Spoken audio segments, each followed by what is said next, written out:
Le mouvement des Gilets jaunes qui a donc un an aujourd'hui et pour en parler, Azelma Sigo est avec nous. Vous êtes donc Gilet jaune. Oui. Déjà une première réaction donc, sur ce contraste que l'on observe entre Paris et les régions, c'est souvent le cas. Beaucoup de violences concentrées notamment sur la place d'Italie aujourd'hui à Paris et une ambiance bon enfant en région. Est-ce que cela vous surprend?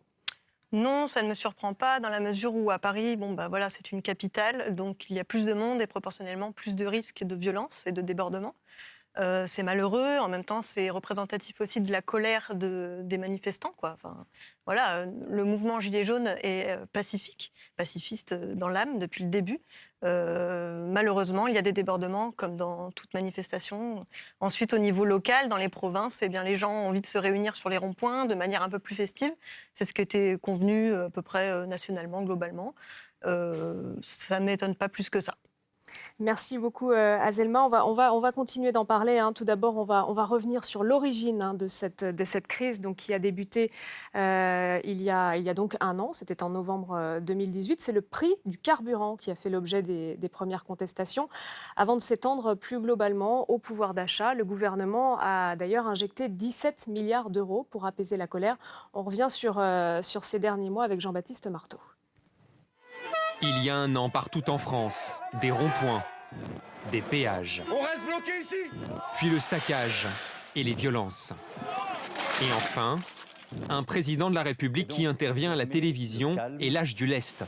Abandon de la hausse de la taxe carbone, baisse de la CSG pour les petites retraites, défiscalisation des heures supplémentaires, hausse de la prime d'activité, une première facture estimée à 10 milliards d'euros.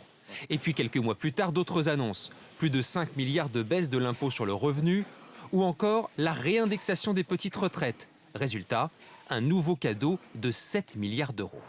Du pouvoir d'achat supplémentaire ressenti par plusieurs Niçois rencontrés ce matin. On a dû toucher dans les 200 et quelques euros. Voilà. Donc même si ce n'est pas une somme colossale, voilà, je pense que c'est toujours ça. Hein, parce que s'il n'y avait pas justement ce mouvement-là, on n'allait pas toucher cette prime-là. Mais ces gilets jaunes des Bouches-du-Rhône disent ne pas en avoir vu la couleur. À part la taxe d'habitation qui a baissé, c'est vrai. Autrement, l'EDF augmente, le gaz augmente. J'ai eu 1 € de plus. Bah, à ma retraite. 1 €. Je vais aller loin. Hein. Pour ce syndicaliste, les réformes et baisses d'impôts ne se font pas encore sentir par la plupart des Français. On commence à voir les premiers effets, mais pour l'instant, je crois que ce que demandent, me semble-t-il, ce que demandent les populations, c'est changez-nous notre quotidien, et ça, c'est pas fait encore. Depuis le début des Gilets jaunes, la hausse du pouvoir d'achat est devenue la priorité pour une majorité de Français. Alors Azelma Sigo, on l'a vu dans ce reportage, hein, c'est un bilan en quelque sorte en demi-teinte, hein, malgré les mesures prévues proposées par le gouvernement. Pour certains, c'est une réussite, pour d'autres, pas du tout. Est-ce que vous pensez qu'il faut attendre pour en voir les effets ou que tout simplement ce n'est pas suffisant? Non, moi je pense clairement que c'est pas suffisant. Je veux dire, dans le quotidien, on ne voit rien. Je discute avec beaucoup de gilets jaunes. Personne ne m'a dit qu'il avait obtenu un quelconque avantage. Moi, personnellement, ma taxe d'habitation a augmenté. Donc non, moi je les vois pas, ces miettes-là. Et même si elles existent peut-être pour certaines personnes, elles seront sûrement compensées par une hausse d'impôts ou de taxes. On va le voir. Moi, personnellement, je ne crois pas du tout en ces mesures-là. C'était vraiment un coup de communication pour moi. Donc on le rappelle, il y a eu une annulation de la taxe carbone, hein, qui était à l'origine du mouvement, une baisse de la CSG, une défiscalisation des heures supplémentaires, une hausse de la prime d'activité, baisse d'impôt sur le revenu, réindexation des petites retraites. Quelles sont les prochaines étapes? Qu'est-ce que vous demandez? Nous, on veut une refonte complète du système. Donc voilà, nous, on veut la remise en place de l'ISF. On veut obtenir le référendum d'initiative citoyenne en toute matière. On veut une réelle prise de conscience du gouvernement, surtout une réelle écoute, parce que jusque-là, il dit qu'il nous écoute, mais il ne nous écoute pas, la preuve. Il ne nous parle pas déjà directement, il ne prend aucune grande mesure. Au contraire, il continue à donner des avantages aux ultra-riches. Donc nous, on se sent méprisés et voilà les conséquences, c'est que des gens se mettent à être violents dans les manifestations parce qu'ils ne trouvent pas d'autres solutions pour se faire entendre. Est-ce qu'on peut dire qu'après un an de mouvement des Gilets jaunes, ces manifestations, ces revendications n'ont servi malheureusement à rien? Alors, on peut dire ça d'un point de vue extérieur. J'en parlais à un chauffeur de taxi tout à l'heure qui me disait « mais ça sert à rien, vous embêtez tout le monde, moi-même, vous m'empêchez de travailler ». Mais c'est malheureux et je suis désolée pour ces gens-là, mais on est obligé de passer par là. Si M. Macron avait réagi avant, on n'en serait pas arrivé là. Nous, on ne peut rien faire sans on est obligé de déranger des gens au bout d'un moment. On ne le fait pas exprès, mais tout ça, c'est pour l'avenir du bien commun. On veut aussi aider ces gens-là, mais sur le long terme. Donc voilà, il faut vraiment que tout le monde se fédère et on avancera plus vite ensemble. On n'a pas le choix, malheureusement. Alors, il n'y a pas que les manifestations aussi pour faire bouger les choses. Il y a beaucoup d'autres choses qui se passent derrière qu'on ne voit pas trop. C'est peut-être pour ça aussi qu'il y a moins de gens en manifestation, c'est qu'ils sont occupés à d'autres activités. Il y a des ateliers constituants, il y a des initiatives de jardins partagés, par exemple. Enfin, il y a énormément de choses qui se mettent en place. C'est vraiment c'est un énorme boulot. On est obligés, nous, citoyens, de reprendre en main le pays et ça demande du temps. Est-ce que vous avez le sentiment que ce mouvement se structure On dit souvent qu'il n'y a pas vraiment eu de porte-parole officielle, que vous n'étiez pas toujours audible. Est-ce que là, vous le voyez de l'intérieur, que ce mouvement est en train de se structurer? Oui, petit à petit, ça se structure à travers des réunions, des assemblées citoyennes. Il y a la question du municipalisme, donc reprendre les villes. On a eu l'exemple de Saillant. Bon, c'était avant les Gilets jaunes, mais pour nous, c'est un modèle, vraiment, une collégiale, une liste collégiale qui a pris, entre guillemets, le pouvoir de sa ville avec la mairie qui est devenue une maison du peuple.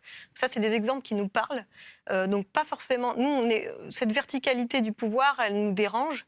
On a eu beaucoup de mauvaises expériences avec ça. Donc, on essaye, sur une base horizontale, de refonder le mouvement, Vous essayez de trouver une gouvernance propre, mais qui ne vous démobilise pas pour autant. Oui, quelque chose de nouveau. On veut tenter autre chose. On a toujours été sur le même modèle. On a envie que ça change. Et j'ai vraiment confiance dans le peuple et dans tous les citoyens. Alors, on va continuer de discuter de ce mouvement. On est revenu tout à l'heure sur l'origine du mouvement des Gilets jaunes. On va maintenant voir quelle est son identité, quel est son profil, qui sont les Gilets jaunes. Ce n'est pas toujours facile à définir. Comment a commencé également ce mouvement? Lisa Beaujour a posé ces questions au sociologue Jean-Paul Le Goff. On va regarder. C'est parti effectivement de la province, mais c'est pas parti que de la province comme ça.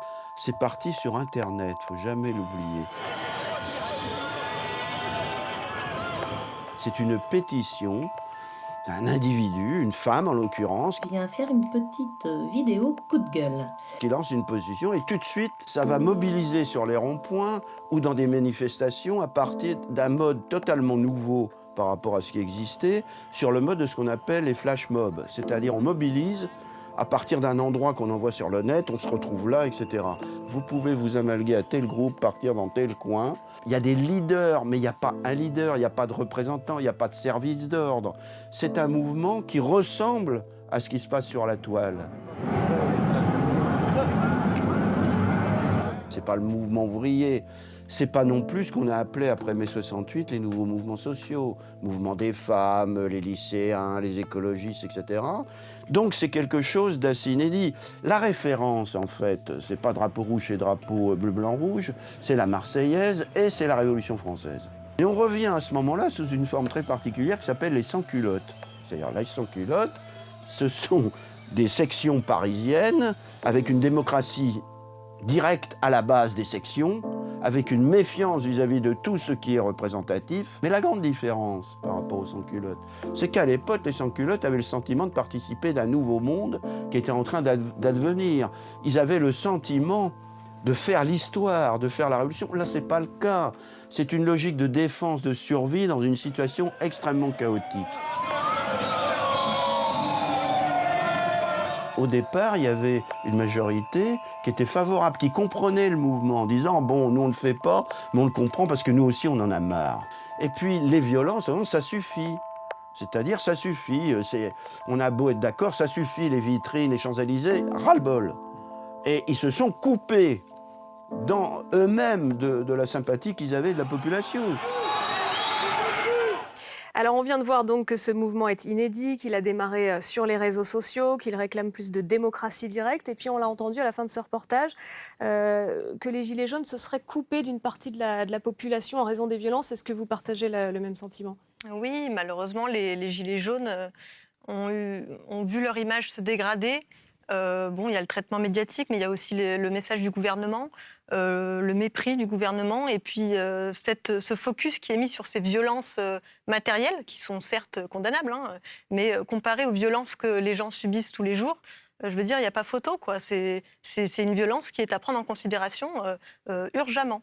Et quand le monsieur disait que c'était un mouvement inédit, eh bien oui, il y a eu plusieurs révolutions dans le monde entier, dans l'histoire mais ce mouvement, il diffère parce qu'on arrive à une urgence climatique et économique. Donc c'est vraiment un moment charnière, je pense, dans l'histoire. On voit dans tous les pays du monde, il y a des soulèvements populaires, voilà. Donc c'est un moment inédit et de toute façon, ça ne peut qu'éclater. Alors, on observe aussi un changement dans la forme, puisqu'avant, et on l'a vu dans ce reportage, vous étiez extrêmement visible, on voyait vos gilets jaunes. Aujourd'hui, on les voit moins. En tout cas, c'était le cas à l'occasion de ce premier anniversaire. Comment vous l'expliquez? Est-ce que l'idée, c'est de moins se faire voir? Alors, il y a plusieurs facteurs, je pense. C'est que déjà, le gilet jaune, c'est fluo, donc par définition, c'est visible. Et en effet, à force de recevoir des coups de matraque et de la lacrymo, on en a un petit peu marre, donc on enlève le gilet.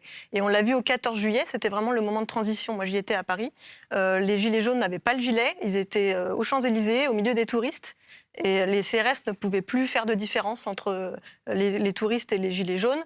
Donc, on a réussi à maintenir un semblant de cortège par ce biais. Et puis, enlever le gilet jaune, c'est aussi montrer que sous ce gilet, il y a un citoyen en colère, tout simplement. Et ça invite les autres à venir nous rejoindre aussi. Alors, le risque, c'est aussi de se dissoudre en quelque sorte et peut-être de converger vers d'autres mouvements, et ça sera le cas peut-être le 5 décembre. Est-ce que vous pensez que justement les Gilets jaunes vont rejoindre d'une certaine façon d'autres corporations, alors qu'au départ, ce n'est pas forcément ce qu'ils souhaitaient? Oui, alors c'est pas un risque, pour moi c'est une chance, on évolue, hein. C'est pas parce qu'au départ on a dit des choses qu'on ne peut pas évoluer. Ça fait 1 an. Je pense que maintenant, il faut s'adapter à l'actualité. Vous êtes favorable à cette convergence? Moi, je suis 100% favorable. Je suis moi-même écologiste, antispéciste, auteur, gilet jaune. Enfin, je veux dire, je ne fais pas exprès. La cause, elle est commune à toutes ces luttes. Et il faut qu'on converge, c'est le mot d'ordre. Merci beaucoup, Azelma Sigo, d'avoir été avec nous. Et tout de suite, on rejoint les titres à la radio.